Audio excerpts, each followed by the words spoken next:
Il est bon de louer le Seigneur et de chanter le nom du Dieu le plus haut, de proclamer sa fidélité durant les jours, pendant les nuits. La la la la la la la la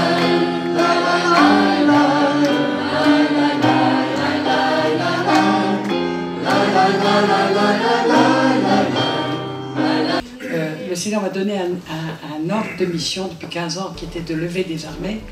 Et nous vivons dans nos séminaires souvent des choses qui sont irracontables à l'extérieur. Vous ne pouvez même pas les raconter aux gens de vos églises.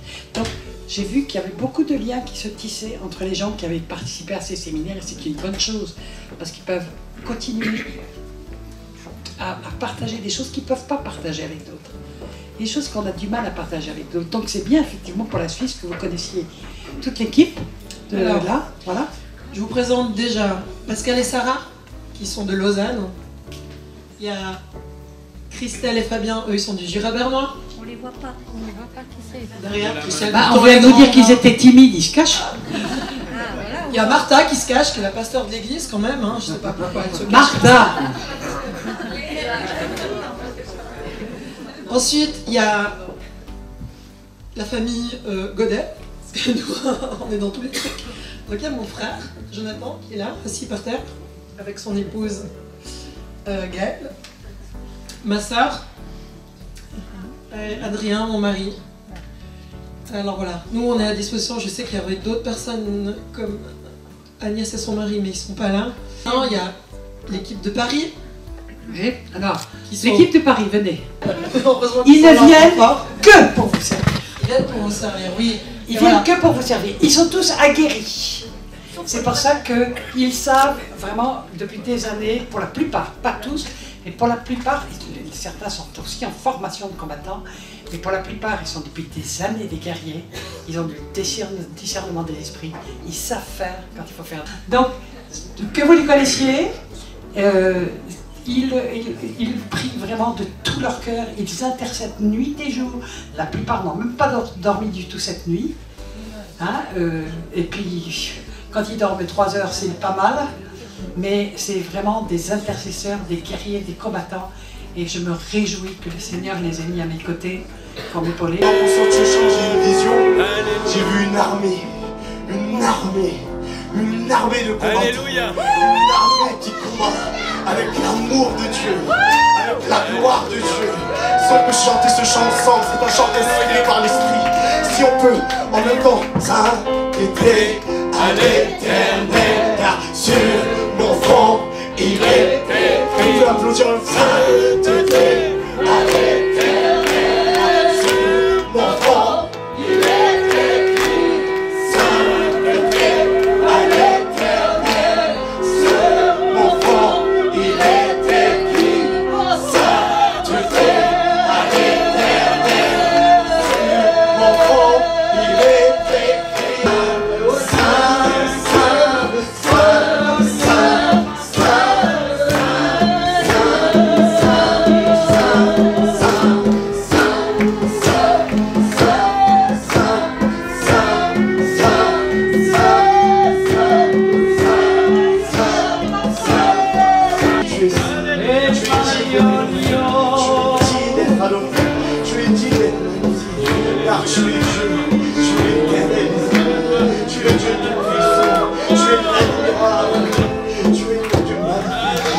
l'alpha et l'oméga, le Dieu tout-puissant, Yahweh, celui qui était, celui qui est et celui qui vient, Yahweh, Jésus, l'admirable, le lion de la tribu de Juda, le Dieu tout-puissant, le Dieu glorieux, le Dieu magnifique, le Dieu qui règne.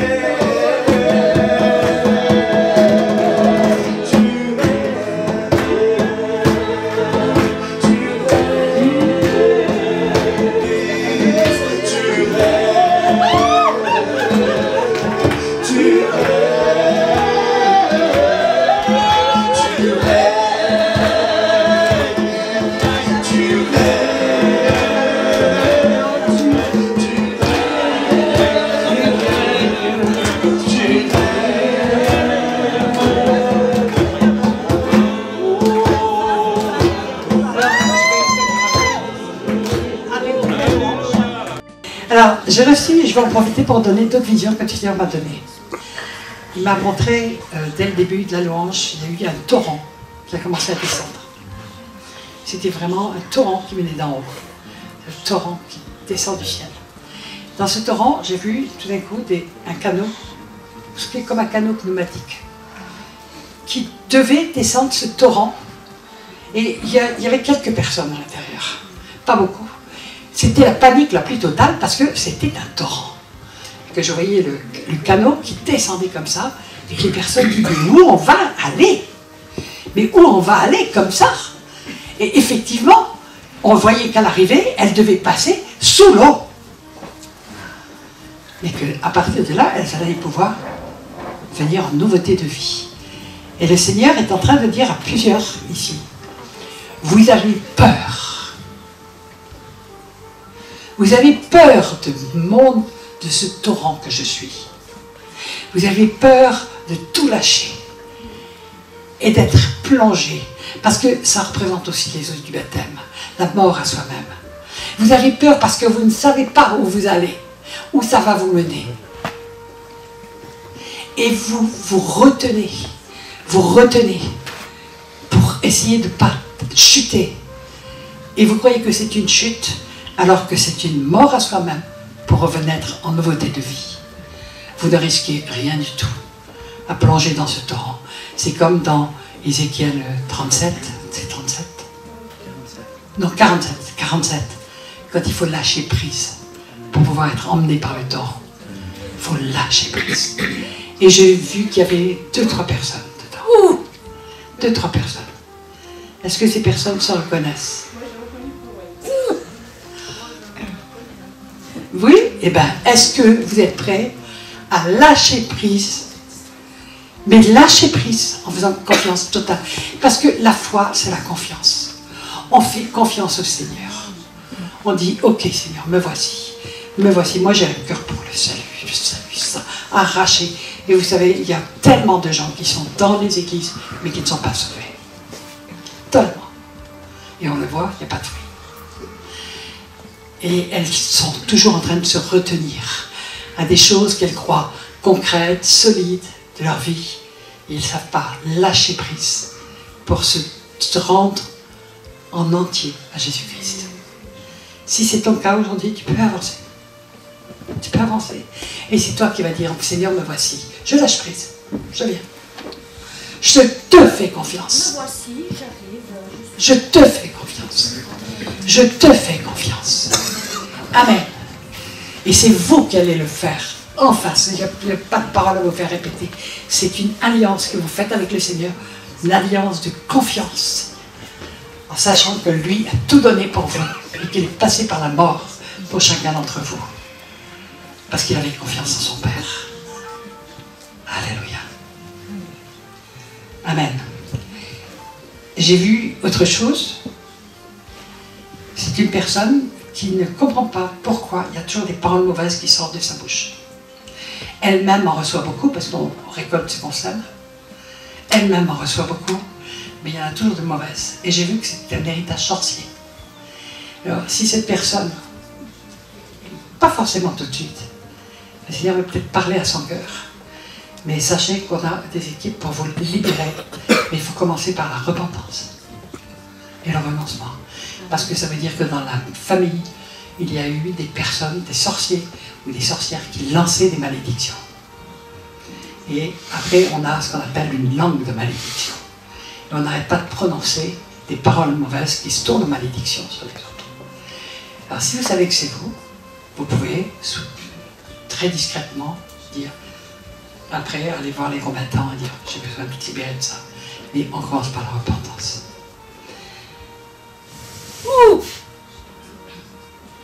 J'ai vu une personne. Il y a quelqu'un ici qui joue du violoncelle. Il y a quelqu'un qui joue du violoncelle? Non, c'est pas toi.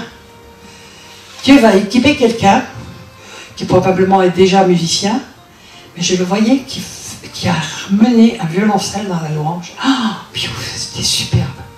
Mais peut-être que c'est un ange qui est arrivé avec un violoncelle tout à l'heure, hein? Je dis pas, mais je crois que le Seigneur veut équiper quelqu'un d'un instrument pour glorifier le Seigneur dans la louange. Il y a quelqu'un quand même qui se sent éveillé ici? Non? Pas grave. Alors, disons qu'il y avait un ange, et puis la personne va peut-être le découvrir après. Amen. Alléluia. On va commencer. C'est ça. C'est Ésaïe 54. Je ne vais pas vous le lire en entier, mais c'est vrai que vous pouvez le lire en entier. Voilà. Réjouis-toi, stérile, toi qui n'as pas eu d'enfant. Éclate de joie et pousse des cris de triomphe, toi qui n'as pas connu les douleurs de l'accouchement. En effet, les enfants de la femme délaissée seront plus nombreux que ceux de la femme mariée, dit l'Éternel. Agrandis l'espace de ta tente, etc. Après, vous avez... En effet, ton époux, c'est celui qui t'a faite, et son nom est l'Éternel, le Maître de l'univers. Celui qui te rachète, c'est le Saint d'Israël, et on l'appelle Dieu de toute la terre.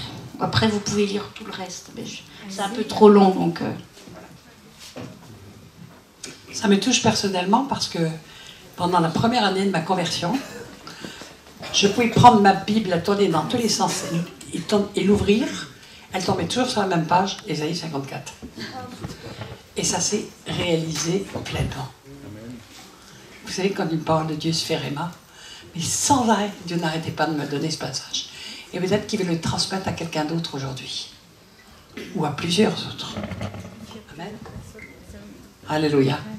Amen. Alors, on va commencer. Personne ne souhaite faire un témoignage ou... Viens. Viens. T'as pris tout ça? Ouais, mais c'est... Tu sais ce que je fais aux gens qui prennent comme ça, un petit papier? Déchiré. Je saurais pas le redire. C'est ton histoire. Ouais. T'en as pas besoin. Ouais. On m'a fait le coup plusieurs fois. Bonjour. Bonjour. En fait, il y a un an, en début décembre, j'avais été enfermé en hôpital psychiatrique. Et j'étais hospitalisé d'office en France. Et du coup, je savais pas... quand on est hospitalisé d'office, on sait pas quand est-ce qu'on va sortir. C'est les psychiatres qui décident. Et je savais qu'en janvier, il y avait un séminaire de Michel Dastier. Je voulais y aller.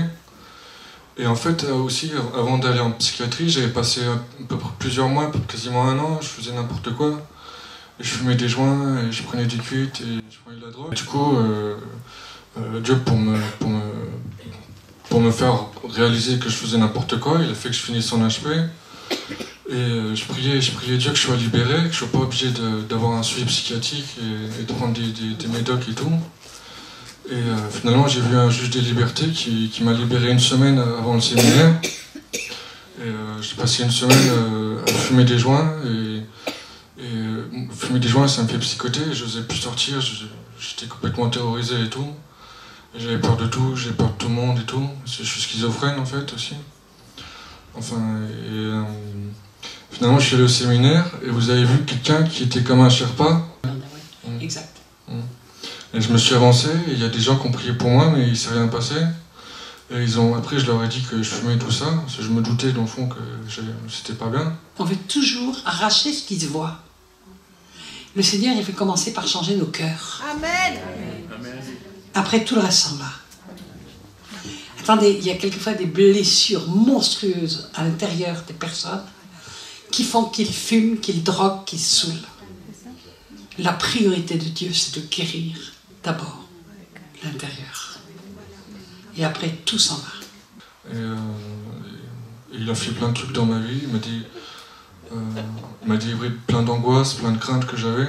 Je n'osais pas sortir dans la rue avant, tout ça. Donc voilà, c'était pour rendre gloire à Dieu. Amen. Amen. Amen. C'est un témoignage qui n'est pas facile à faire. Donc, on peut effectivement lui dire bravo. Ok.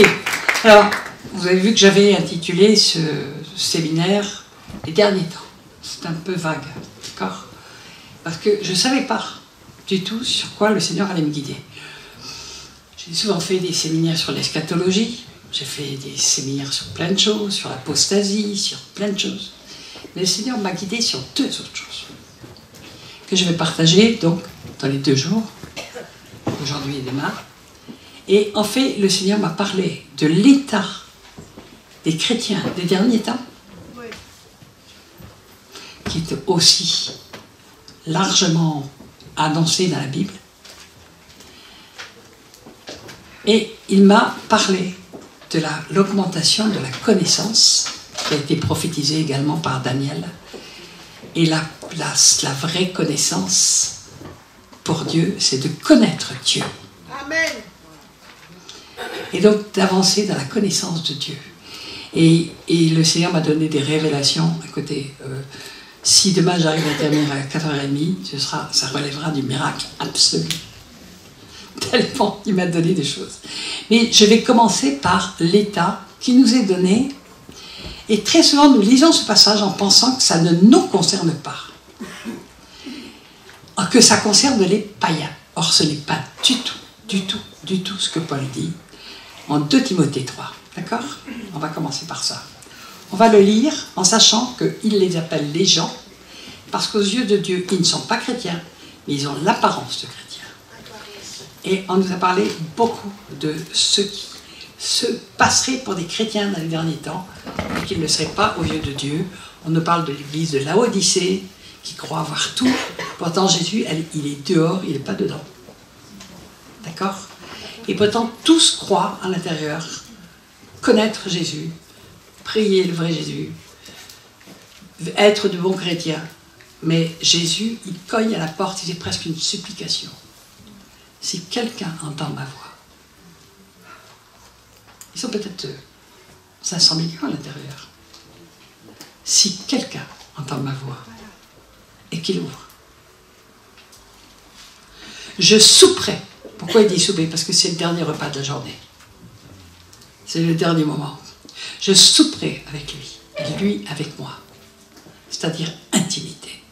C'est-à-dire apprendre à connaître intimement qui est Jésus. Donc je vous parlerai de ça à partir de ce soir. Parce que Dieu sait que le Seigneur m'a travaillé depuis des années là-dessus, qu'il m'a montré depuis des années que la majorité des gens qui se pensaient chrétiens ne l'étaient pas à ses yeux. Ça a été un grand choc pour moi. Donc j'ai beaucoup parlé des signes de la foi. Mais là, il ne m'a pas mené là-dessus. Il m'a parlé sur autre chose. Alors, on va relire ça, que vous avez probablement tous lu, survoler, sans penser une seule seconde que Dieu, via Paul, parle de ceux qui ont l'air de chrétiens dans les derniers temps, et vous ne voyez même pas la différence. Sache que dans les derniers jours, il y aura des temps difficiles, car les hommes seront égoïstes. Alors, on va commencer par vous dire que la plupart d'entre vous, je pense tous, vous n'allez pas vous sentir concernés. Et puis après, on en reparle. D'accord? Sache que dans les derniers jours, il y aura des temps difficiles, car les hommes seront égoïstes. J'énumère d'abord, je ne vais pas vous parler de tous, je vais vous parler juste de certains. Amis de l'argent. Bon, ça, Suisse, on ne dit jamais ça ensuite. Fanfaron. Fanfaron. Qui est fanfaron? Personne. Hautain. Pas moi. Blasphémateur. Moi. Mon voisin peut-être, mais moi. Rebelles à leurs parents. Alors là, tout de suite, on dit, ah, ça, c'est les enfants. Ah ben, le Seigneur, il m'a parlé d'autre chose. Ingrat. Irreligieux. Oh, moi, je ne suis pas religieux. D'ailleurs, il ne faut pas être religieux. Insensible. Déloyaux. Calomniateurs. Intempérants. Cruels. Ennemis des gens de bien. Traîtres. Emportés. Enflés d'orgueil. Aimant leur plaisir plus que Dieu. Donc ils aiment Dieu. On ne parle pas de païens. D'accord? Ayant l'apparence de la piété. On ne nous parle pas de païens. On nous parle des gens qui viennent au culte tous les dimanches. Mais reniant ce qui en fait la force. Et je peux vous dire que là, j'ai passé des semaines parce que j'avais plein de réponses jusqu'au moment où le Seigneur m'a montré ce qui fait vraiment la force de la piété. Waouh! Et là, j'ai été étonné. Éloigne-toi de ces hommes-là. C'est dur. Dieu parle des chrétiens des derniers temps, dont il n'y aura qu'un faible reste. Alors on va, et plus loin il dit, ces hommes qui captivent des femmes d'un esprit faible et borné, chargés de péché, agités par des passions de toute espèce, apprenant toujours et ne pouvant jamais arriver à la connaissance de la vérité. Donc il nous montre aussi que ça concerne les hommes et les femmes, et qu'elles aussi, elles s'accumulent, on entend, et on entend encore des prédications, on accumule, mais on n'arrive pas à la connaissance de la vérité. Vous pouvez commencer à sortir vos mouchoirs, je vous ai dit que vous allez vous faire pleurer. Je suis comme français.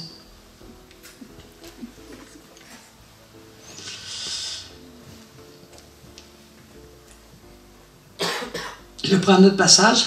Ces hommes s'opposent à la vérité, étant corrompus d'entendement, s'opposent à la vérité.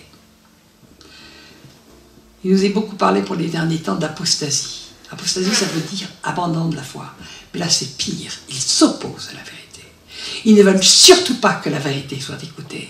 Ils veulent faire taire les vrais prophètes. Ils veulent poser leurs propres prophètes comme le faisait Jézabel. Des prophètes de Coussigny, des prophètes, et avec l'aide des enfants de Dieu, puisqu'il est écrit qu'ils ne voudront plus entendre la sainte doctrine, mais qu'ils se donneront une foule de docteurs qui leur caressent agréablement les oreilles. Donc, les gens ne veulent plus de la vérité. C'est ce qui est annoncé pour notre temps. Ils veulent leur vérité, leur Dieu, leur Jésus qu'ils se fabriquent, leurs conditions de salut qu'ils se fabriquent eux-mêmes, et qui ne sont absolument plus bibliques. Ils rejettent la sainte doctrine, ils ne prennent dans la Bible que ce qui les arrange, comme notre frère qui est venu. Ah ben j'ai vu que ça n'avait rien qui rentrait dans la bouche, qui souillait les trucs. Oui, mais malheureusement, il y a d'autres choses qui vous disent tout à fait le contraire, d'accord, dans la Bible. Et là, hop, on élimine tout ce qui ne va pas. Je peux vous dire qu'aujourd'hui, toute l'apostasie qui est en train de rentrer dans le monde entier, je n'ai pas voyagé dans le monde entier, mais pratiquement le monde entier, et avec le Seigneur, au moins dans 3 continents, régulièrement, eh bien, partout arrive l'évangile de prospérité, l'évangile de l'hypergrâce, les évangiles complètement frelatés, l'écuménisme, qui est une alliance abominable, bourrée de compromis, qui va être de plus en plus grave, et etc., etc., etc. Il y en a de plus en plus, mais il y a aussi la judaïsation, il y a plein de choses dans tous les sens, mais des gens qui marchent dans la saine doctrine, il n'y en a plus beaucoup aujourd'hui. Alors je vais reprendre ce que dit le Timothée, parce que souvent nous lisons avec légèreté, et puis on zappe tout de suite en disant « c'est pas nous, ça ne nous concerne pas ». Le premier mot, c'est égoïste. Moi, égoïste? Oh, bah non.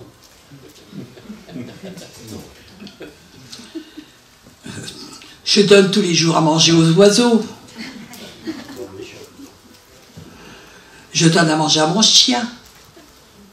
Je donne même quelquefois le reste de poulet aux voisins. Je donne mon offrande le dimanche. Je vais même donner à des bénévoles, des sociétés, etc. Non, je ne suis pas égoïste, moi. Voilà, le Seigneur m'a parlé un petit peu d'autres choses sur les... On ne se croit pas égoïste parce on s'arrange dans notre bonne conscience pour toujours faire des choses pour les autres. On fait des choses pour les autres, mais on les fait pour se donner bonne conscience. Ce n'est pas les œuvres préparées d'avance par Dieu. Vous comprenez ce que je veux dire?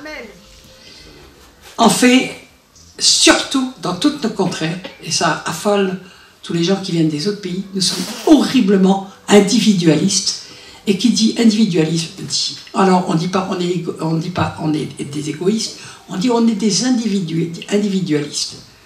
Est-ce que oui ou non nous sommes tous des individualistes? Oui. C'est-à-dire chacun pour soi. C'est ça que ça veut dire. Bon. Je vais aller bien plus loin. La preuve de notre égoïsme éclate partout aujourd'hui dans le monde. Et je vais commencer à vous parler de sujets graves.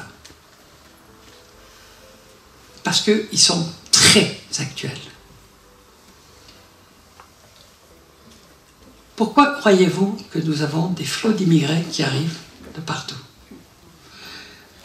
C'est écrit dans le Deutéronome 28. Si tu désobéis à l'Éternel ton Dieu, un peuple que tu ne connais pas viendra, mangera tous les produits de ton sol, etc. Il deviendra de plus en plus puissant chez toi, etc. C'est bien ce qui est en train de se passer sous nos yeux, non? D'accord? C'est écrit pourtant depuis plus de 3000 ans dans la Bible. Et c'est aussi arrivé au peuple d'Israël. D'accord? Et pour les mêmes raisons. Pourquoi est-ce que... Qu'est-ce qui se passe? Pourquoi est-ce que ça nous arrive? La première des vérités, c'est que nous avons fait tous, depuis 40 ans, tous nos gouvernements, avec notre complicité, parce que ça nous arrangeait bien, nous avons fait des alliances extrêmement, je dirais, liantes avec les pays pétroliers pour avoir une énergie pas chère dont nous pouvons jouir tous les jours, partout dans nos voitures, dans nos maisons, l'électricité, etc. Nous avons reçu tout ça qui ne coûte pas cher, mais au prix d'alliance, nous avons vendu notre âme. Moins peut-être la Suisse que la France, ou la Belgique, mais quand même beaucoup. Et leur exigence était que nous accueillions les immigrés. Et au départ, par l'égoïsme, on a accueilli beaucoup d'immigrés pour qu'ils fassent tout le sale boulot. Vous en souvenez peut-être pas, mais il y a 30-40 ans, les Français ne voulaient plus faire le sale boulot, alors on a fait venir les Algériens, les Marocains, les trucs, etc. On avait eu d'autres vagabonds. Ça nous a arrangé de prendre comme ça d'autres populations. Et puis tout d'un coup, on se retrouve avec cette population qui, petit à petit, maintenant, prend. C'est un jugement de Dieu. Et c'est déjà notre égoïsme. Parce que nous ne voulions pas voir à long terme les conséquences, on a fait des alliances graves qui nous ont tous liés, complètement liés. Il y a un livre qui s'appelle Eurabia, qui est quasiment introuvable, qui a été édité il y a presque 30 ans, qui annonçait toutes les choses qui arrivaient. Beaucoup ont averti depuis 30 ans en disant « Vous êtes fous de passer toutes ces alliances pour le pétrole. Parce que vous envoyez un bénéfice à court terme et vous ne voyez pas les conséquences à long terme. » Et pourquoi on l'a accepté? Par égoïsme. Pour pouvoir vivre mieux. Oui ou non? Je vais aller un petit peu plus loin. Qui aujourd'hui n'achète que des vêtements suisses ou des vêtements français? Que des chaussures suisses ou des chaussures françaises? Que des choses qui viennent de qui? Ça devient même impossible. Je ne vois pas pourquoi vous achèteriez un lainage à 70 francs suisses alors que vous avez le même à 15 francs suisses dans le Migros d'à côté. Qui vient d'où? De tous les pays où des gens travaillent pour 100 € par mois pendant souvent 10 heures, 12 heures par jour. Et nous n'y pensons pas. Nous prenons ça comme un dû. Égoïsme. Ça ne nous regarde pas ce qui se passe ailleurs. Et nous sommes contents de pouvoir disposer de tout ça. Je ne vous parle que de ça. Je vais aller plus loin. Parce que là, nous sommes tous concernés. Pourquoi est-ce que nous sommes aussi envahis par les immigrés? Je ne parle pas comme d'une chose dramatique, attention. Je parle comme d'un jugement divin parce qu'ils arrivent avec la volonté de détruire nos civilisations pour mettre la leur à notre place. Nous le savons. D'accord? C'est un jugement divin. Ils ne viennent pas, comme il y a eu des vagues d'immigrés, pour s'intégrer dans le pays. Ils viennent pour imposer la charia, pour imposer leurs propres lois, pour imposer leur manière de vivre. Et puis on le voit tous les jours en France, je ne sais pas si en France et en Suisse c'est vrai comme ça, les cantines deviennent halal, les piscines deviennent halal, enfin c'est une façon de parler, enfin islamique. Bon, c'est comme ça. Bon. Pourquoi nous avons créé un vide monstrueux par l'avortement? L'avortement a été légalisé en France en 70. Ça fait donc combien? 30, 45 ans. Vous savez combien ça représente d'enfants? Je parle pour la France, je n'ai pas fait le calcul pour la Suisse. En France, ça représente environ 10 millions d'enfants qui ont été jetés au feu. Parce qu'ils sont jetés au feu. Arrachés et jetés au feu. Combien avons-nous d'immigrés musulmans? À peu près le même nombre. Vous croyez que c'est un hasard? Je ne sais pas combien il y en a en Suisse. Ça a été légalisé en France, en Suisse avant la France. Nous avons décidé que nous étions libres d'avoir les enfants quand nous voulions, quand nous avions fait passer avant nos études, nos trucs. Et au lieu que ça soit une bénédiction, ça devient donné par Dieu, ça devient quelque chose que nous faisons pour nous-mêmes quand ça nous arrange. Je ne parle pas forcément pour tout le monde dans la salle. Je parle d'une manière générale de ce qui se passe, mais qui est aussi dans nos cœurs. C'est-à-dire que nous jetons des vies à la poubelle pour pouvoir simplement avoir un peu plus de confort. Et on a des tas de bons raisonnements. Non, mais vous savez, il faudrait que j'ai un appartement beaucoup plus grand. Non, mais j'ai pas les moyens d'eux. Mais allez un peu dans les pays pauvres, ils ont 8 enfants, 10 enfants. Et demandez aux enfants si vous aurez préféré ne jamais être mis au monde. La vie est quelque chose d'extraordinaire. C'est un don de Dieu. Jésus est la vie. Et nous avons pris tous ces enfants, nous les avons jetés à la poubelle. Je l'ai fait. Il m'a fallu longtemps de conversion, 3 ans, pour comprendre à quel point c'était horrible ce que j'avais fait et qu'en fait j'avais offert des sacrifices à Moloch. C'est-à-dire que nous engendrons nous-mêmes des malédictions sur nos pays par cet égocentrisme où on dit nous voulons vivre bien, confortable, donc un enfant c'est bien, 2 peut-être, mais est-ce que c'est nous qui avons droit de vie et de mort sur ce que Dieu avait prévu de vivre? Je n'ai pas dit qu'on devait devenir des lapins, hein, pas du tout. Je ne sais pas mon terme aujourd'hui, parce que Dieu, dans la Bible, a fait une contraception remarquable. Ça s'appelait l'abstinence. Si vous allez dans le Lévitique, je crois que c'est Lévitique 20, on ne pouvait pas toucher une femme avant que, on ne pouvait pas la toucher à telle période. Et comme par hasard, Ogino n'a rien inventé. La méthode d'Ogino, je ne sais pas si vous avez jamais entendu parler, mais les femmes, il ne fallait pas y toucher avant le 14e jour. Et en fait, une femme est fécondable entre le 9e et le 15e jour. Ça limitait sérieusement les naissances. Vous voyez ce que je veux dire? Non. Dieu n'avait pas prévu que les femmes deviennent des lapines, mais les enfants ont toujours été un cadeau de Dieu. Et c'est écrit dans la Bible. Et nous avons choisi de jeter les enfants à la poubelle. Est-ce que nous ne sommes pas des égocentriques et des égoïstes? Sans compter que ces enfants, qui sont, on les appelle les rescapés de l'avortement, est-ce que vous savez qu'ils le savent? Ils savent qu'ils ont eu des frères qui ont été jetés à la poubelle. Inconsciemment, ils le savent. Et quelquefois, ils le disent. Quelquefois, on voit des espèces de colère entre eux. Ils savent qu'ils sont passés entre le nouveau canapé-lit, la nouvelle voiture, le nouvel appartement, la fin des études, et que c'est des rescapés.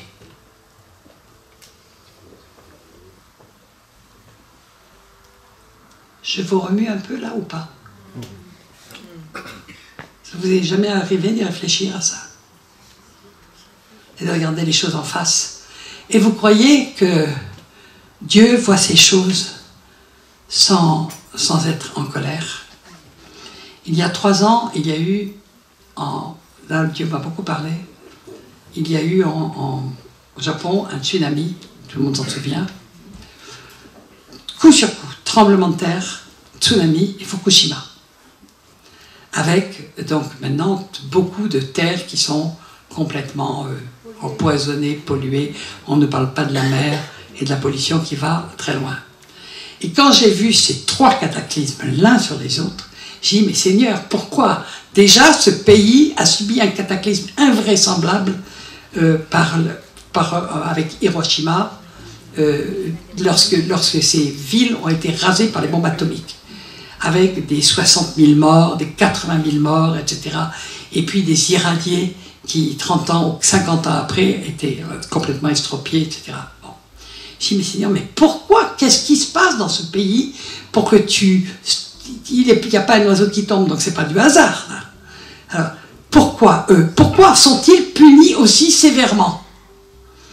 Et donc, le Seigneur m'a amené sur un truc que j'ignorais. C'est que le Japon avait été le premier pays au monde à légaliser l'avortement et le légaliser jusqu'à 9 mois. C'est-à-dire qu'ils sont obligés de découper l'enfant dans le ventre des mères. Et les mères, pour se justifier, vont amener l'âme des enfants sur les autels de leur dieu démoniaque. Ils livrent leurs enfants en meloque. Et les médecins découpent vivants, et les femmes sont découpées vivants. Il y a autre chose autour de ça. Qui a légiféré sur le fait que la femme avait le droit d'avorter librement? En France, ça devient catastrophique. Il y a eu 3 ou 4 lois qui sont passées là, très vite, presque je dirais doucereusement, sans qu'on s'en aperçoive. On faisait de l'agitation avec autre chose dans les nouvelles, pour permettre aux enfants de moins de 18 ans de pouvoir avorter gratuitement, sans le consentement de leurs parents.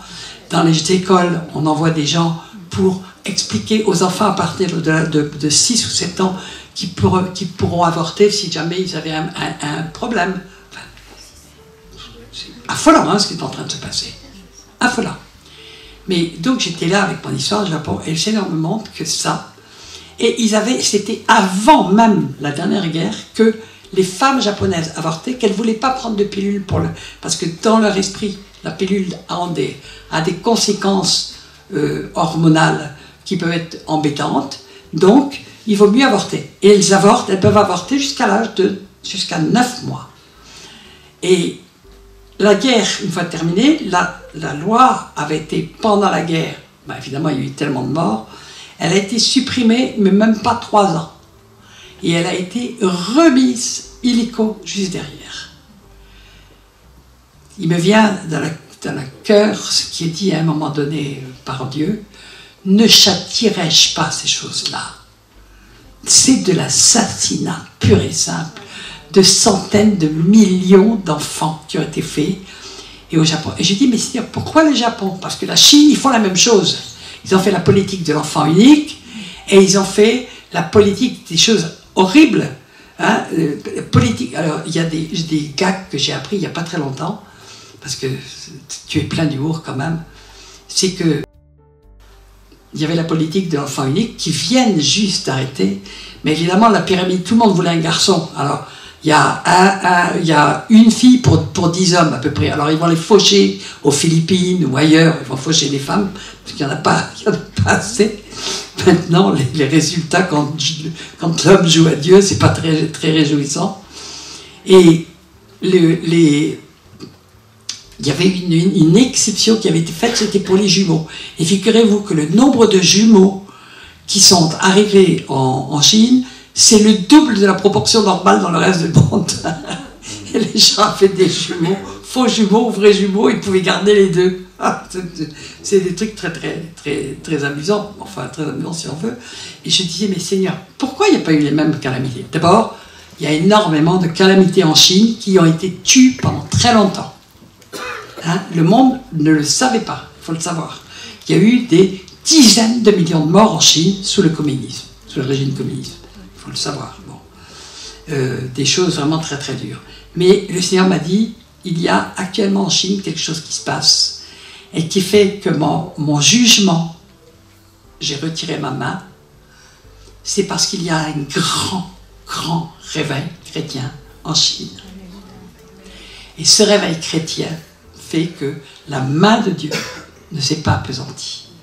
Mais la main de Dieu va s'appesantir sur tous nos pays égocentriques, égoïstes, qui avons jeté des millions d'enfants à la poubelle.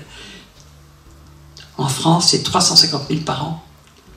On dit, alors que c'était censé être des super exceptions. Et maintenant, on y ajoute l'euthanasie, mais je vais y arriver. Alors, c'est des choses, vous voyez, on se dit, oh, on n'est pas égoïste, et puis tout d'un coup, on réalise qu'on est des sociétés incroyablement égoïstes, qui n'hésitent pas à tuer pour notre bien-être. Vous savez quelle était la raison pour laquelle les Hébreux, enfin, pas les Hébreux, mais les peuplades qui ont imprégné les Hébreux, livraient leur enfant à Moloch, c'est écrit dans Amos, je crois, pour agrandir leur territoire, c'est-à-dire pour avoir plus d'espace, des moyens plus agréables de vivre, et jeter leurs enfants au feu. Même chose aujourd'hui. J'ai une bonne nouvelle pour ceux qui ont fait ça. Dieu pardonne, mais quand on demande pardon, en toute connaissance de cause de ce qu'on a fait. Amen. C'est pour ça que je dis que quelquefois, il faut un temps vraiment pour avoir une conviction de péché profonde. Ce que j'ai cité tout à l'heure, Deutéronome 18, 32. Non, normalement c'est 28, 32. 28, oui. Tes fils et tes filles seront livrés à un autre peuple, tes yeux le verront et te languiront tous les jours après eux, et ta main sera sans force, un peuple que tu n'auras point connu mangera le fruit de ton sol, et tout le produit de ton travail, tu seras tous les jours opprimé et écrasé. Et c'est en train de se produire sous nos yeux. Alors vous, en Suisse, vous avez un petit décalage, parce que comme il y a eu beaucoup de chrétiens en Suisse pendant très longtemps, ça a bloqué certains jugements de Dieu.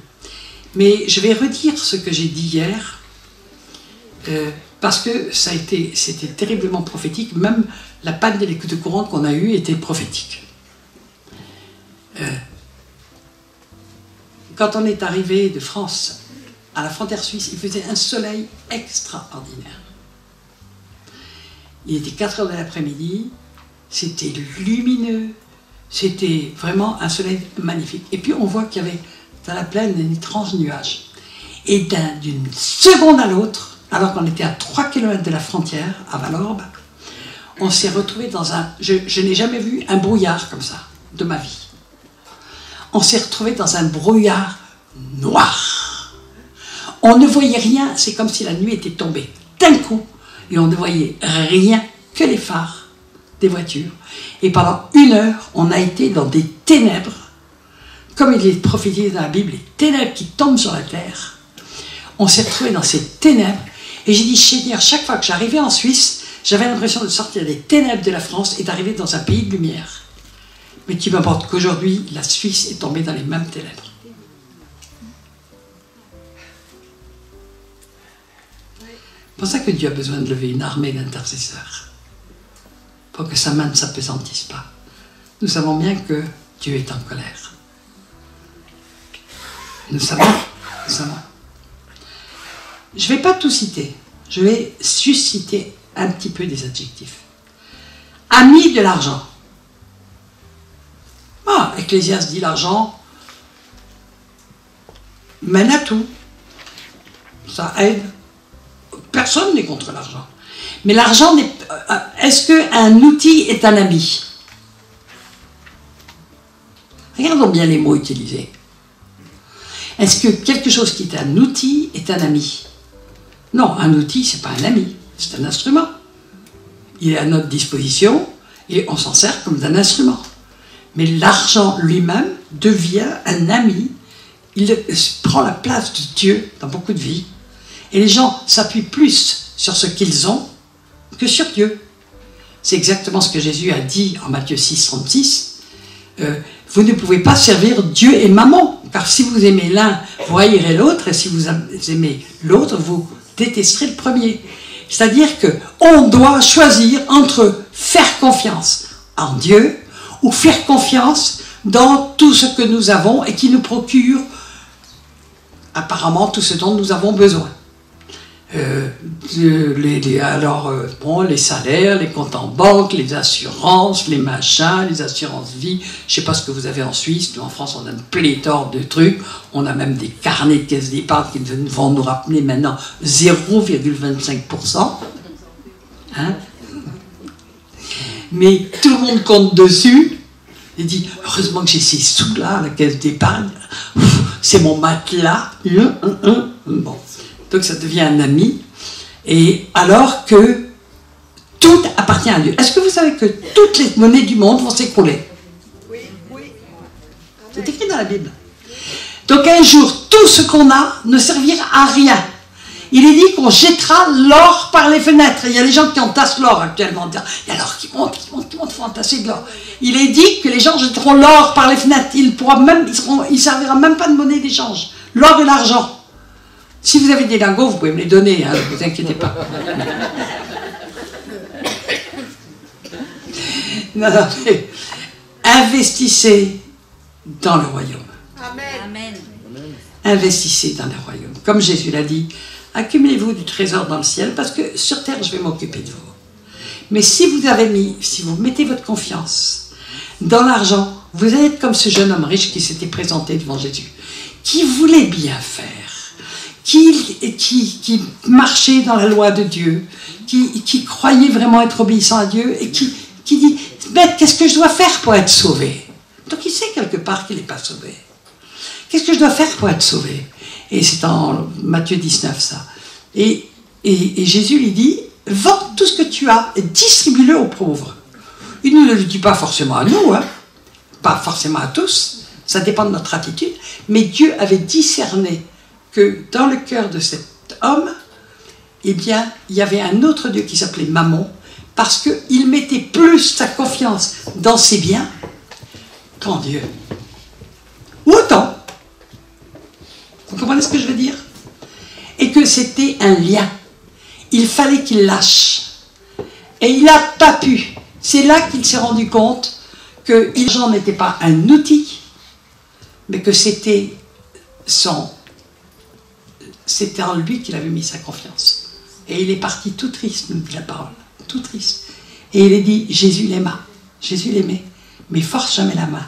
Donc c'est à nous de faire nos choix. Je ne vous dis pas, jetez votre argent par les fenêtres, ce serait absurde, parce que mais tout ce que nous possédons, si nous sommes à Jésus, ça appartient à Dieu. Alors lui, Seigneur, voilà, j'ai ça, qu'est-ce que j'en fais? Ça t'appartient. Et peut nous dire de faire, va casser ta tirelire, tu vas donner tout ça à une telle personne. Seigneur, il ne me restera plus rien derrière. Bon, le Seigneur ne forcera pas la main, mais on ignore peut-être qu'il y avait quelqu'un d'autre qui attendait à la porte pour nous donner une caisse pleine d'or, et puis que tout d'un coup, il s'est réveillé dans 1 minute en disant, non, je vais peut-être faire autre chose quand même que ce que j'avais prévu.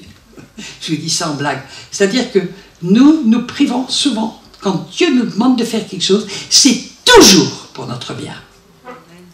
Toujours pour notre bien. Mais dans notre cœur, Jésus a dit, celui qui ne renonce pas à tous ses biens ne peut pas être mon disciple. Ça veut dire que si nous renoncer, ça veut dire, ok Seigneur, ça t'appartient, tu en fais ce que tu veux. Je veux simplement t'obéir. Si tu me dis de faire ceci ou de faire cela, ou de thésauriser, ou de garder, ou de construire, ou de faire cela, je vais faire ce que tu me demanderas de faire parce que toi, tu vois l'avenir, moi, pas moi. Toi, tu connais exactement tout ce qui va se passer, pas moi. Donc, je te fais confiance. Amen. Alors, je ne devrais jamais dire ça aux filles parce qu'ils n'ont jamais ce problème. Ne vous inquiétez pas, en France, on n'est pas mieux. Et puis, dans tous les pays du monde, aujourd'hui, Mammon est devenu un dieu qui met tout le monde sous son emprise et les gens tremblent de manquer, et ont peur de manquer de travail, etc.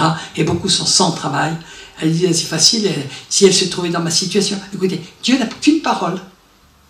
Et cette parole s'applique à tout le monde, qu'on soit béninois pauvre ou qu'on soit suisse riche. C'est peut-être un pléonasme, non? Pour quelqu'un. Non, pas tous, évidemment. Okay.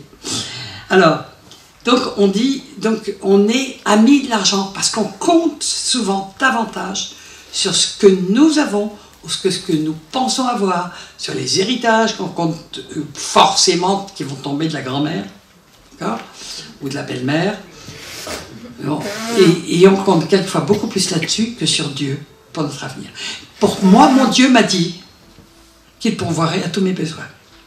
Ça fait 20 ans que le Seigneur me fait, 22 ans, que Dieu me fait vivre vraiment par la foi. Ça n'a pas été facile. Souvent, j'ai eu des moments de panique en disant, mais Seigneur, j'ai plus rien, comment je vais vivre? Et le Seigneur me reprenait et dit, je ne t'ai-je pas dit? Et j'ai demandé pardon à Dieu. Et je voyais la main de Dieu qui s'ouvrait, je voyais le truc. Et j'ai appris à vivre vraiment jour après jour, en faisant confiance au Seigneur. Et j'ai plus aucune crainte, parce que je sais qui est mon papa, il est formidable. Et puis, c'est le plus beau de tous. Et puis, je peux vous dire que tout l'or et tout l'argent lui appartient, y compris le vôtre. Et pire, toutes les banques suisses lui appartiennent. Avec l'argent français. Avec l'argent français. Non, mais ça, je vais en parler en plus tout à l'heure. Je vais en parler, j'ai prévu d'en parler de celui-là. Je vais passer très très vite sur fanfaron. On dit, non, on n'est pas fanfaron. Mais combien de gens se vantent de ce qu'ils sont... oh, tu sais, j'ai prié pour une personne, gloire à Dieu, elle a été guérie.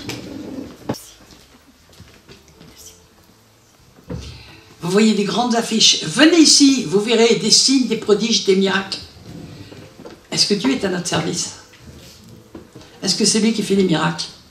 Est-ce que c'est lui qui fait les prodiges? Est-ce que c'est lui qui fait les guérisons? Donc, quand on dit « j'ai prié pour quelqu'un, il a été guéri », on est des fanfarons. On vole la gloire de Dieu. On aura beau dire « gloire à Dieu, Dieu est bon », etc. On s'est arrangé pour que la gloire de Dieu tombe sur nous. Oui ou non? Moi, je me réjouis d'avoir des équipes qui prient avec moi parce que moi, les gens ne savent pas. Ils savent que c'est Dieu. Est-ce que vous avez déjà vu que Jésus, chaque fois qu'il faisait un miracle, les gens rendaient gloire à Dieu? Quelque chose dans l'attitude de Jésus, homme, je parle de Jésus, homme, faisait que les gens savaient que ça venait d'en haut et ils rendaient gloire à Dieu. Toujours. Jamais, vous ne verrez jamais vivre Jésus. Vous verrez toujours, les gens rendaient gloire à Dieu. D'accord?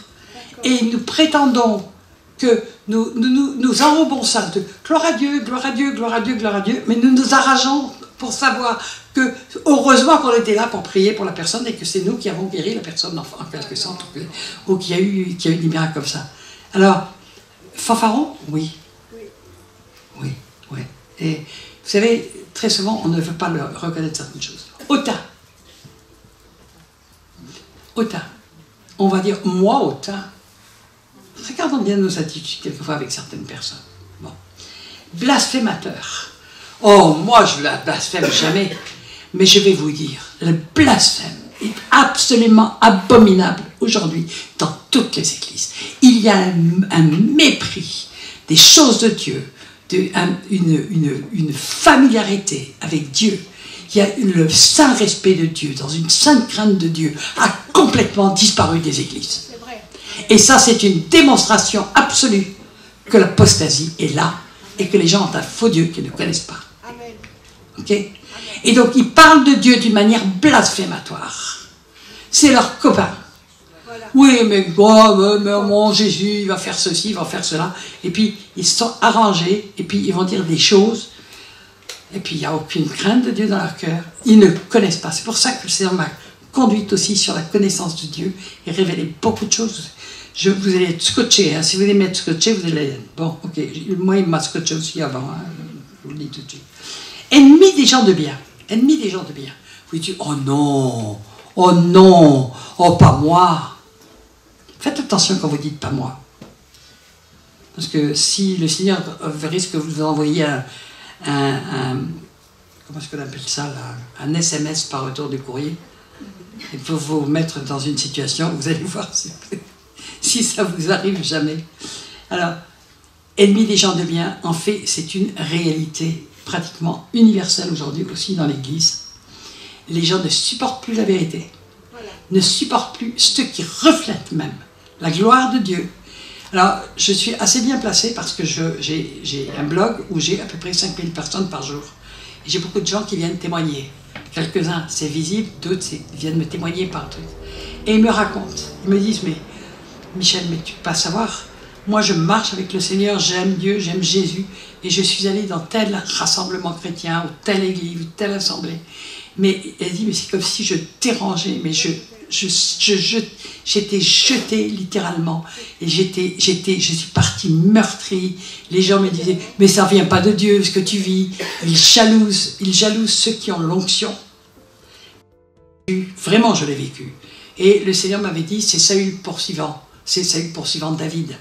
C'est-à-dire qu'il ne supporte pas les gens d'onction, il ne supporte pas les vrais prophètes.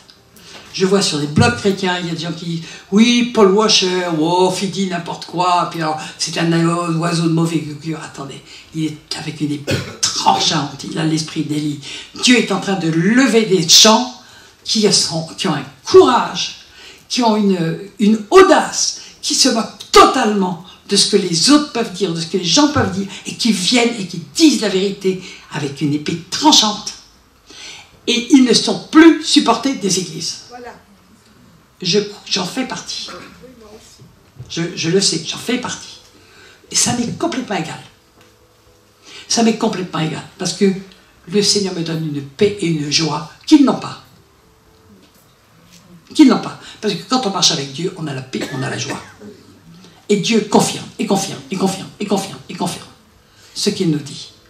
Donc, merci Seigneur, je ne suis absolument pas parfaite, mais il y a une chose que je sais, c'est que j'aime suivre le Seigneur Jésus, et j'aime lui obéir. Et quelquefois je fais des choses, je sais que ce n'est pas sa gloire, et je dis Seigneur, pardonne-moi, je n'y arrive pas. J'y arrive pas. Bah, puis au bout d'un moment, le Seigneur est comme ça me taper dessus, puis... Bon, alors,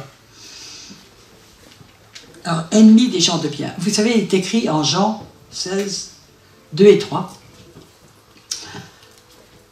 Deux versets. Le premier verset a été réma pour moi, et c'est réalisé pendant 20 ans. Et c'était écrit, le jour vient où ceux qui vous tueront croiront rendre un culte à Dieu. Et j'ai passé 20 ans, il faut le dire, j'ai reçu beaucoup de persécutions, parce que quand Dieu lève des femmes, ça dérange un petit peu beaucoup. Viens 2 minutes, toi, Martha. Je vais vous montrer une femme qui est venue de Colombie, de Nicaragua, pour servir le Seigneur, qui est combattue d'une manière épouvantable en Suisse, parce que c'est une femme, parce qu'elle veut marcher dans la vérité, parce qu'elle fait du combat spirituel, parce qu'elle fait de la délivrance. Je n'ai pas dit qu'elle était parfaite, je ne sais pas, je ne la connais pas suffisamment. Après, je verrai peut-être tous ses défauts, peu importe. Mais il y a une chose que je sais, c'est qu'elle dérange. L'année dernière, on a fait un séminaire ensemble à Genève. Les autres églises ont envoyé des délégations qui se sont mis devant la porte pour dire aux gens, surtout n'entrez pas là. Ennemi des gens de bien. Elle est témoin. Peut-être que certains d'entre vous y étaient aussi. Donc c'est quand même assez effarant. Alors, donc, merci Martha. Mais pour vous dire, Dieu est en train de lever beaucoup de femmes. Beaucoup de femmes. Je vous le dis, vous allez être piétinés, massacrés. Vous allez être, mais roulés plus bas que terre. C'est vrai pour les hommes aussi. Quand Dieu lève des oins, c'est vrai aussi. Mais les femmes multipliées par 10. C'est une constante. Mais je suis reconnaissante au Seigneur. Vous savez pourquoi? Parce que ça nous permet de faire ce que malheureusement, très rarement, les hommes font. Les hommes ont toujours des soutiens hommes et ils tirent leur gloire les uns des autres. Moi, le Seigneur m'a appris à ne dépendre que de lui. Amen, amen. Que de lui. Je ne pouvais m'appuyer sur personne. Pendant très longtemps, maintenant c'est différent, mais pendant au moins 20 ans, je ne pouvais m'appuyer sur personne. J'étais rejeté, rejeté, rejeté. Mais plus on me rejetait dans un endroit, j'étais rejeté de Suisse aussi. Et je vais vous dire pourquoi j'ai été rejeté de Suisse. Parce qu'il y a eu plein de choses qui ont circulé, mais la véritable raison, je peux vous la donner. C'est que la dernière tournée que j'ai faite en Suisse, et c'était il y a une dizaine d'années, ça se passait dans une église que je ne nommerai pas, peu importe, ça aurait pu se passer bien ailleurs. J'avais fait une grande tournée d'église, et j'avais vu ce que j'avais vu, m'avait affolé. M'avait attristé, m'avait affligé. On jetait partout les passeurs dehors, parce qu'on estimait qu'ils coûtaient trop cher. Et l'obsession, c'était d'investir dans la pierre. Je ne sais pas si certains s'en souviennent ici.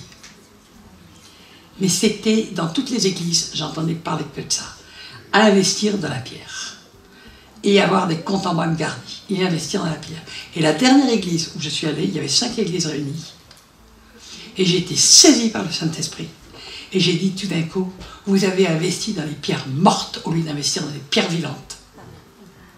Un jugement va tomber sur toutes vos églises. Je suis revenu 5 ans après. Les églises dont j'avais parlé, toutes étaient ratiboisées. Tout le monde était parti.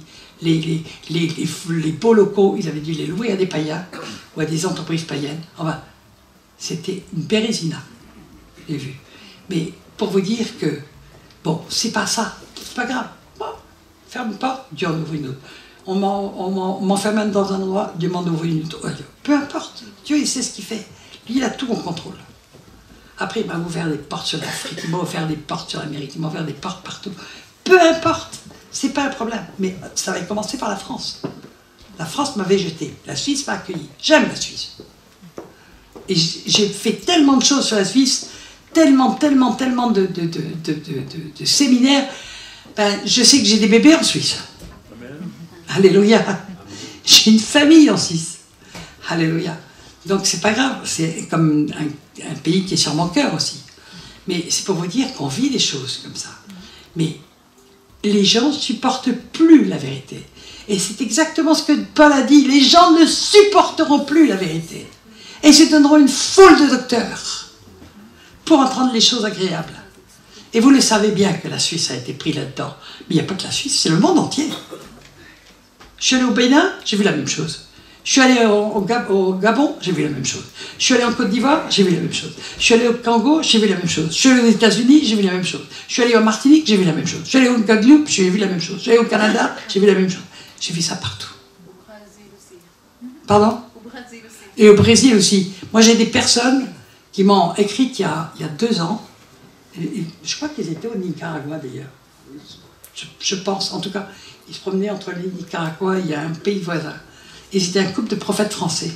Et ils m'ont dit, Michel, on t'écrit parce que, heureusement qu'on a ton blog pour avoir une respiration, parce que nous sommes tellement entourés d'églises qui ne veulent plus de la parole de Dieu, mais qui ne veulent plus entendre que des choses agréables, qui sont toutes tombées dans l'évangile de prospérité, ou l'évangile de l'hypergrâce. Là, ce que j'appelle l'évangile de l'hypergrâce, c'est Dieu est bon, il va sauver tout le monde. Mais ça, c'est l'évangile, je préférais l'appeler l'évangile de Paul Naref. Parce qu'il a dit tout le monde ira au paradis. Voyez, donc, ok. Donc, c'est ça l'évangile. Ah, mais Dieu est bon, mais Dieu comprendra, je peux faire ce que je veux. Et puis, en réalité, et puis les gens, mais oui, Dieu t'aime, mais oui, continue à être dans l'adultère. Mais c'est normal d'avoir 2 femmes. Tu sais, Abraham, il en a eu plusieurs aussi. Non, mais attendez. Si je mens, levez-vous, hein. Et dites, tais-toi, tu mens. Bah, ok.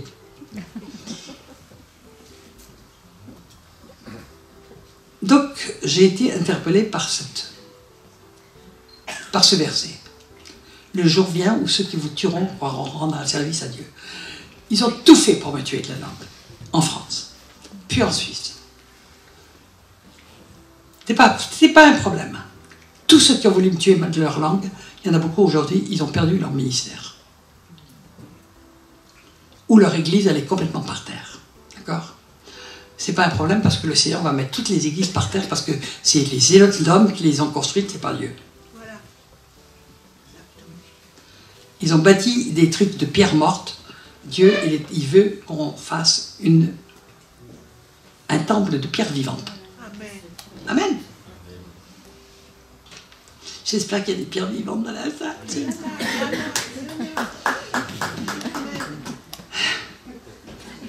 Amen. C'est Martha qui dit Amen, elle en veut aussi. Amen. Elle est appelée, elle veut bâtir un temple de pierre vivante. Amen. Et la rigolade, c'est que le Seigneur commence à lui fermer les temples de pierre. Hier soir, on était là pour continuer. Il y a une assemblée africaine. On n'est pas du tout en train de les juger parce qu'il y avait eu simplement un quiproquo. Mais quand on a voulu rentrer de dîner pour continuer, ils avaient pris notre place. C'était terminé. Ils avaient pris notre place. C'était très très drôle. Et bon, ça s'est très très bien terminé. Tout le monde, on a fini la soirée ensemble. C'était sympa, c'était même voulu par Dieu. Mais Dieu parle aussi à travers ces choses-là. Les temples de pierre morte, c'est terminé. Et là, je vous le dis, ce que je vous le dis, je le prophétise, tout simplement parce que le Seigneur me l'a dit. Et dit plusieurs fois. Ça va être terminé. Et ça va être terminé par la persécution. Parce que si vous restez dedans, on vous obligera à accepter un évangile qui ne sera plus l'évangile. Voilà. Amen.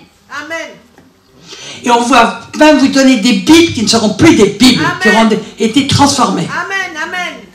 Vous allez être obligé de vivre l'Église, si vous voulez la vivre, et marcher avec les seigneurs de manière souterraine, cachée. Souterrain. Voilà.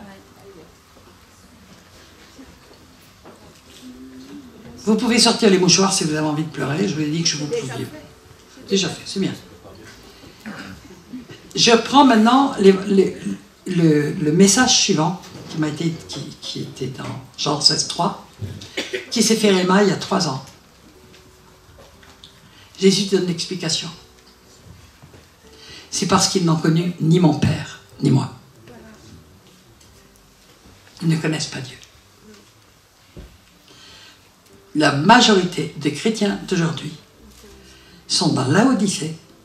Ils ont un faux Jésus, ils ont un faux évangile, ils ont un faux esprit. Jésus. 2 Corinthiens 11,4 dit « Si quelqu'un vient vous apporter un autre évangile que celui que nous avons annoncé, celui que vous avez embrassé, c'est-à-dire serré contre votre cœur, ou un autre Jésus que celui que vous avez rencontré. » Il parle des vrais chrétiens, des gens qui ont connu le Seigneur. Ou si on vous apporte si on vous donne un autre esprit que celui que vous avez reçu. Donc ils ont reçu le Saint-Esprit. Et il dit, vous le supportez très bien. Je peux vous dire que c'était vrai si c'était vrai du temps de Paul, c'est encore plus vrai dans l'église de Laodicée, puisque Jésus, le véritable Jésus, n'est plus dedans. Moi, je ne cherche pas à faire sortir les gens des églises, mais soyez attentifs, parce qu'il viendra un temps, et il est déjà venu pour beaucoup, où le Seigneur dit, c'est Apocalypse 18,4, sortez d'elle mon peuple, afin de ne pas avoir part à ses péchés, et que vous n'ayez point part à ses fléaux. Amen. Amen. Il y a 2 chrétiens dans la salle.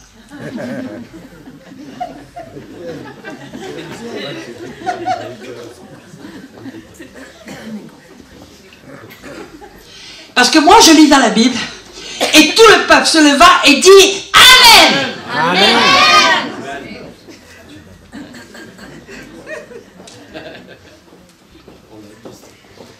Ils n'ont connu ni mon père, ni moi. Vous savez, c'est une tragédie.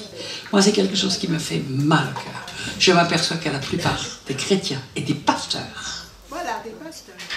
parce que ça commence par eux, ne connaissent pas Dieu. Et ce n'est pas la faute des pasteurs, c'est parce que les chrétiens se sont choisis les pasteurs qui leur plaisaient et qui ne les dérangeaient pas. Voilà. Et puis d'ailleurs, Dieu n'a pas fait une église de pasteurs, il a fait une église de disciples, et dedans, il lève 5 ministères. Voilà. Nous allons revoir cette église, quand elle sera souterraine. Amen. Dieu lève. Elle est déjà souterraine.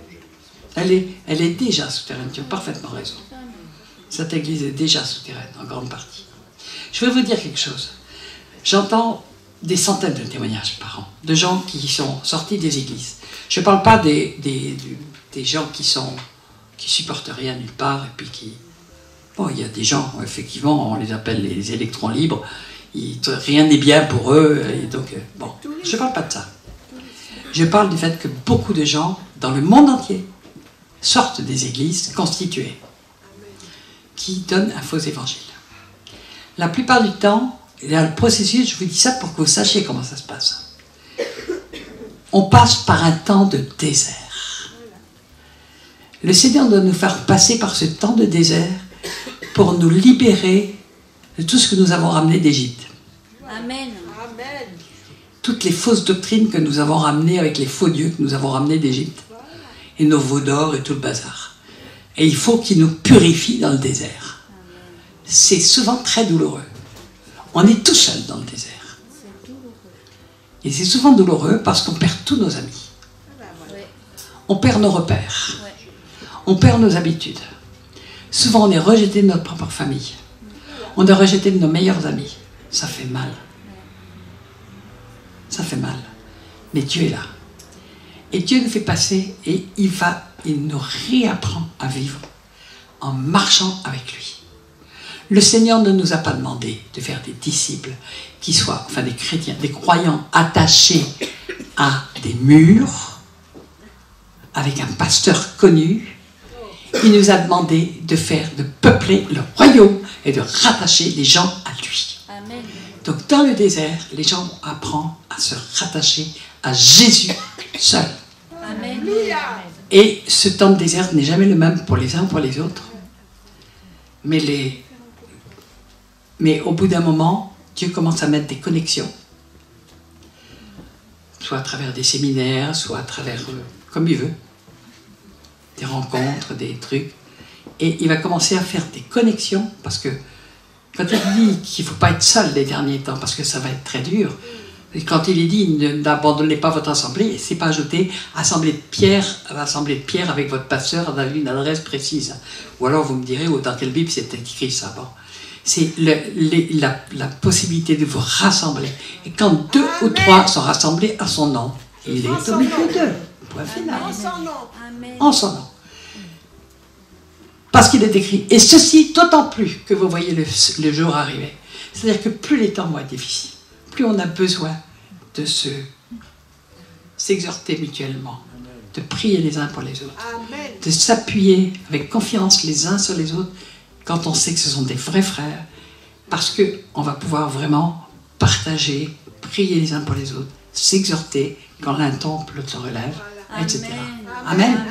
C'est ça que ça veut dire ce verset qui a été utilisé abusivement par Hébreux 10 d'une manière abominable. D'accord ? Alors, donc c'est ça que ça veut dire. Et malheureusement, le Seigneur est... vous savez ce qui est écrit dans la Bible, dans le Cantique des Cantiques. La fiancée monte du désert. Voilà. Ok. Elle monte du désert. La fiancée monte du désert. Elle doit passer par le désert pour être complètement purifiée et être prête pour Amen, amen, l'enlèvement. Amen. Amen. Amen. Rebelles à leurs parents. Je vais essayer d'aller un peu plus vite parce que le temps passe. Rebelles à les parents. Moi, pendant très longtemps, j'ai pensé que être rebelle à ses parents, c'était le cas des enfants par rapport à leurs parents. Et c'est vrai d'ailleurs. C'est vrai, il y a un abandon de l'autorité parentale un peu partout. Les enfants sont rebelles, ils voient sans arrêt des choses à la télévision, tous les instruments électroniques qu'on a, qui les conduisent à une rébellion, à de la colère, à de la violence, etc. On est dans un temps, on ne peut même plus protéger nos enfants, il faut être sérieux. Enfin, je ne sais pas si vous y arrivez en Suisse, mais en France, les parents sont désespérés, ils ne peuvent plus protéger leurs enfants. Et les grands-parents? Bon, les grands-parents, bon. On va parler des grands-parents. Bon, on va parler des grands-parents. Bon. Rebelles à leurs parents. Mais attention, qu'est-ce qui est en train de se passer de plus en plus dans le monde? Autrefois, les grands-parents mouraient dans leur famille. Aujourd'hui, égoïsme. On a parlé d'égoïsme. les gens, les grands-parents, on s'en débarrasse. On la met dans des maisons de retraite. Ça coûte très cher, alors. T'as vu sur ce cas de scène, au cas de Vennes, est-ce qu'eux veulent être dans la maison de retraite ou est-ce qu'ils préfèrent être avec nous?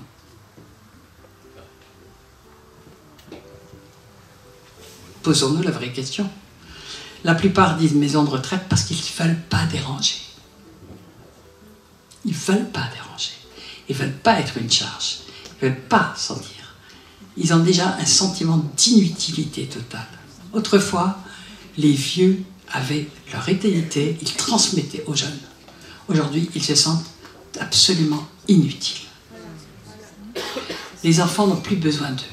Ils sont jetés des entreprises en France, je ne sais pas comment ça se passe en Suisse, moins, mais à partir de l'âge de 50 ans, vous êtes devenu un inutile. Voilà. Un inutile. Voilà. Et on vous jette.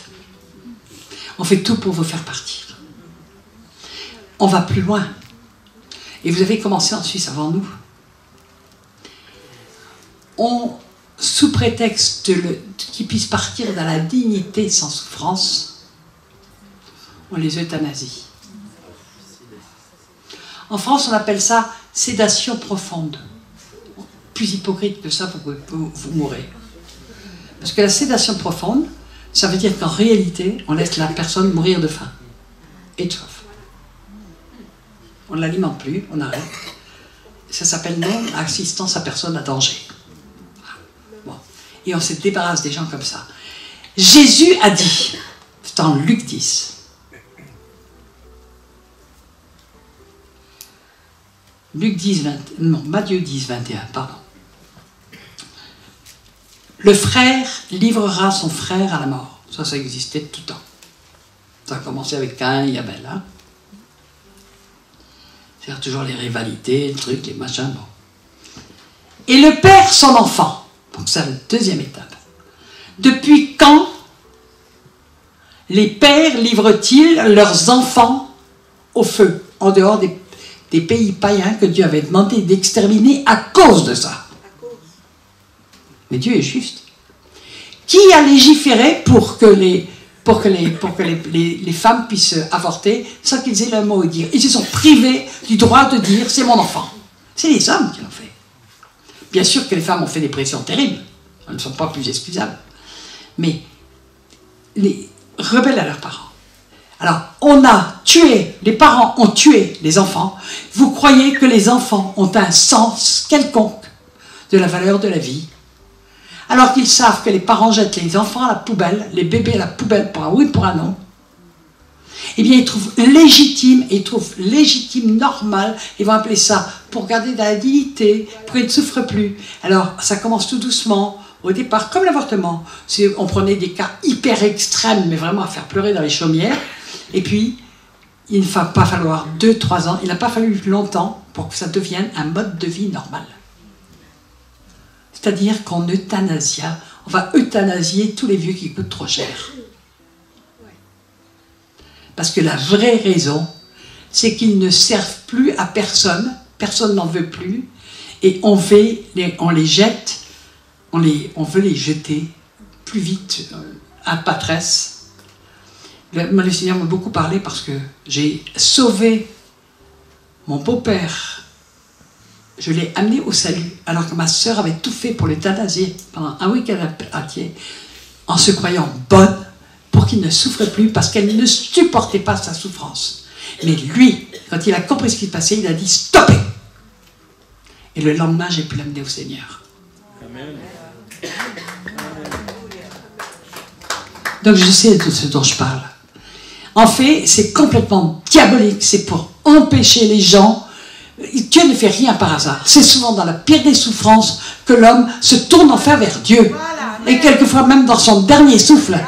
Et là, on les prive même du droit de rencontrer Dieu. Amen. Rebelles à leurs parents. Égocentrisme, égoïsme, tout ça.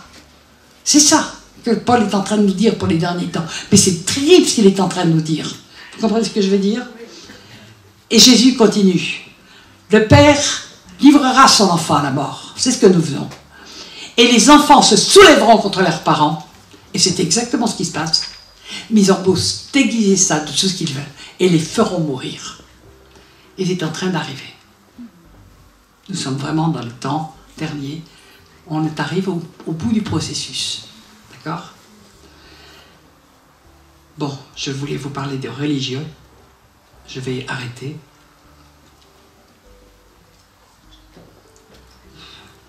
Écoutez, est-ce que vous avez 15 jours devant vous? Parce que j'ai préparé de quoi vous parler pendant 15 jours.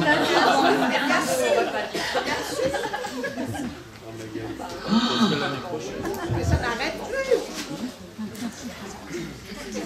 plus. Non, mais ça fait des années que je dis au Seigneur d'arrêter le soleil. Il l'a fait pour Josué. Il l'a encore jamais fait pour moi.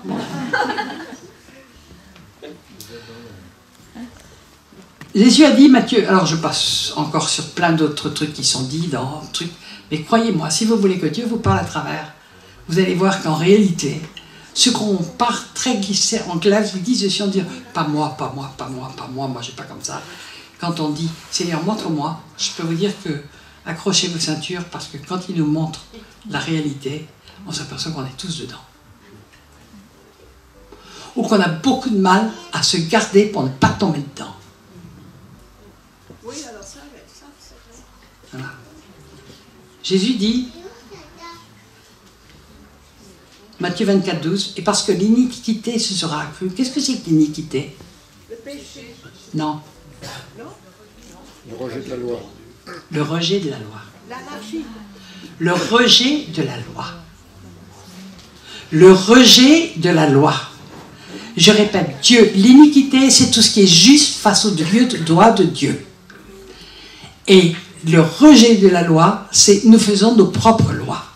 Et l'iniquité, le monde est devenu totalement inique. Les nouvelles Bibles, comme par exemple la seconde 21, a supprimé le mot iniquité. Voilà, c'est vrai. Et mis à la place désobéissance, Ouais. tout ce péché, tout ce que vous voulez. Repentir aussi. Le mot repentir aussi a été supprimé. Ouais. Non mais c'est impressionnant. Oui, non mais c'est impressionnant. Prépare une Bible satanique maintenant. Non mais nos Bibles deviennent sataniques. Satanique. Il y a des trucs terribles, si je vous disais tout ce que j'ai découvert dans les Bibles, en regardant vraiment les mots grecs et voir comment les trahisons qui ont été faites, volontaires pour la doctrine du remplacement, pour des tas de choses, bon, j'ai pas de temps. Alors, l'iniquité, c'est tout ce qui est contraire à ce que... Voilà, tu as dit, voilà ce qui est le bien, voilà ce qui est le mal, voilà, je vous donne 10 commandements, je vous donne ceci, je vous donne cela. Voilà ce qui est le bien selon mes critères. Voilà ce qui est le mal selon mes critères. Et tout ce qui s'en écarte est effectivement iniquité et devient péché quand on le pratique. Parce que c'est ça. Le péché, c'est la pratique de l'iniquité. Le péché, c'est la désobéissance à la loi, a dit l'apôtre Jean. C'est aussi simple que ça. D'accord? Obéissance au commandement de Dieu. Et aujourd'hui, on est dans une église apostate qui dit on n'est plus sous la loi, on n'est plus sous la loi, on n'est plus sous la loi, on est sous la grâce, on n'est plus sous la loi. Ah ben si vous n'êtes plus sous la loi, c'est que vous marchez par l'Esprit de Dieu. Parce que c'est écrit en Romains 8.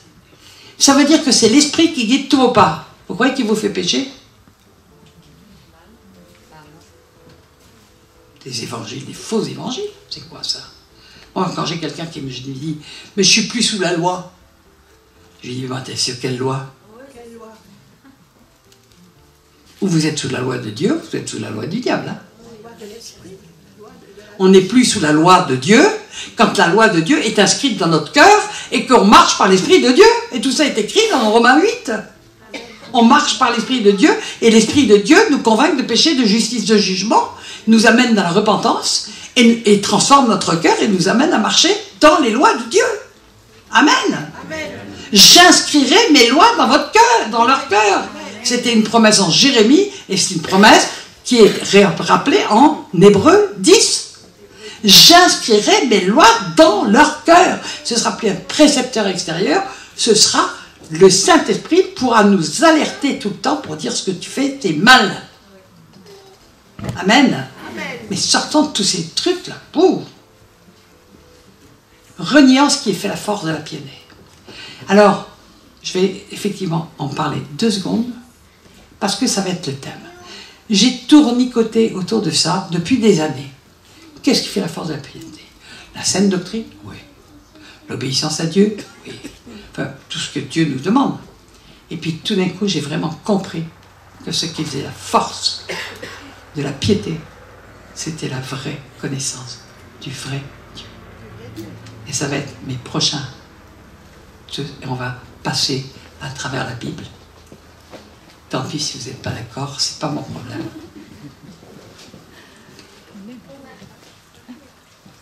Moi, je sais en qui j'ai cru. Alléluia. Et je le vois tous les jours de ma vie. Donc on va s'arrêter là. Je ne sais pas ce que le Seigneur veut faire. Je ne sais jamais ce que le Seigneur veut faire. Mais je propose qu'on prenne un temps, parce que peut-être plusieurs d'entre vous ont été touchés par une chose, par une autre.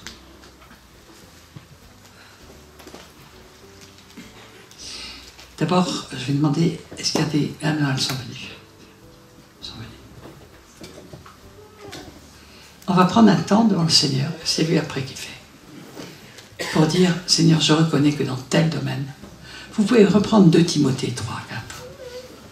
2 Timothée 3, et puis du verset 1 à 4. Il y a des tas de choses, mais je vous assure que Dieu nous ouvre les yeux. Il parle des chrétiens, des derniers temps. Nous en faisons partie.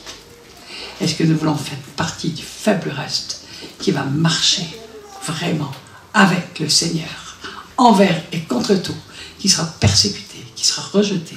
Ne vous en faites aucune illusion.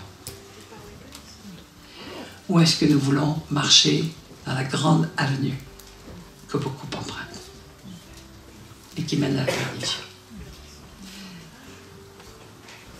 J'ai mal à l'Église. Parce que ça fait longtemps que je me rends compte qu'elle marche dans l'illusion. Le Seigneur m'a montré plusieurs fois, dans plusieurs assemblées, et m'a ouvert les yeux. J'avais devant moi des gens qui disaient tous être chrétiens, qui pensaient tous être chrétiens, qui pensaient tous être sauvés. Et le Seigneur m'a montré des rangées de cadavres. Et il y avait très peu de vivants au milieu. Ça a été le choc de ma vie qui s'est passé il y a 8 ans. Je m'en souviens très bien la première fois, et la remontrer après. Je ne voulais pas y croire. J'ai eu envie de hurler de douleur. Parce que j'ai dit, mais Seigneur, tous ces gens croient être sauvés. Mais toi, tu les vois comme des morts. Et ils ne le savent pas. Parce qu'on vous berce d'illusions. Les églises, aujourd'hui, vous bercent d'illusions. Parce qu'elles ne veulent pas vous déranger. Mais c'est Dieu à qui vous devez poser toutes vos questions. Et il vous répondra soit directement, soit par la bouche de quelqu'un, soit par sa parole. Et c'est souvent par sa parole qu'il répond. Mais il faut recevoir. Voilà, mon exhortation va être: recevez l'amour de la vérité pour être sauvé. Recevez l'amour de la vérité pour être sauvé. Nous sommes dans le temps où le mensonge règne partout, et à commencer par l'Église, et c'est pour ça qu'elle est sans puissance, que l'Église, que le monde s'en moque. Elle n'est plus le colonne et l'appui de la vérité. C'est le monde qui est rentré dans l'Église, et elle se berce d'illusions. Tout le monde s'en moque. Hein? Alors, laissez Dieu parler à votre cœur. Laissez Dieu parler à votre cœur. Vous savez, n'oubliez jamais que la parole de Dieu dit que notre vie n'est qu'une vapeur. Mais l'éternité, c'est pas une vapeur, c'est l'éternité. Père éternel, j'ai pas pu tout développer ce que je voulais développer sur certains points. C'est pas important. Je te prie pour que tu puisses convaincre, donner à chacun un cœur qui a l'amour de la vérité. L'amour de la vérité dans un monde où tout est mensonge.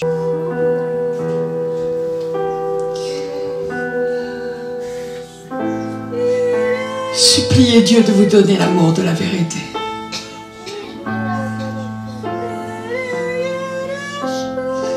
même si vous êtes chrétien.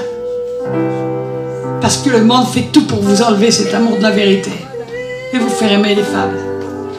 Même si vous êtes vraiment chrétien, vraiment né de nouveau. Le monde est en train de devenir terrible et le monde ecclésial est encore en train de devenir pire. Kolemoria Sharma Shanamai.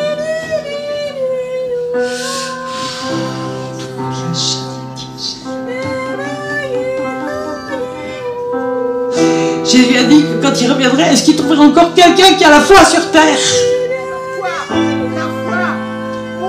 Il est à la porte. Qui c'est qui a la véritable foi? Foi, c'est croire tout ce que Dieu a dit. Pas ce qui nous arrange.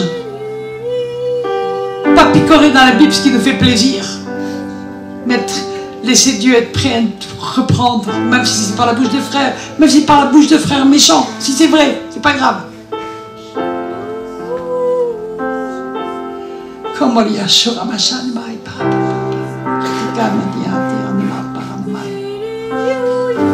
Il est bon de louer le Seigneur et de chanter le nom du Dieu le plus haut, de proclamer sa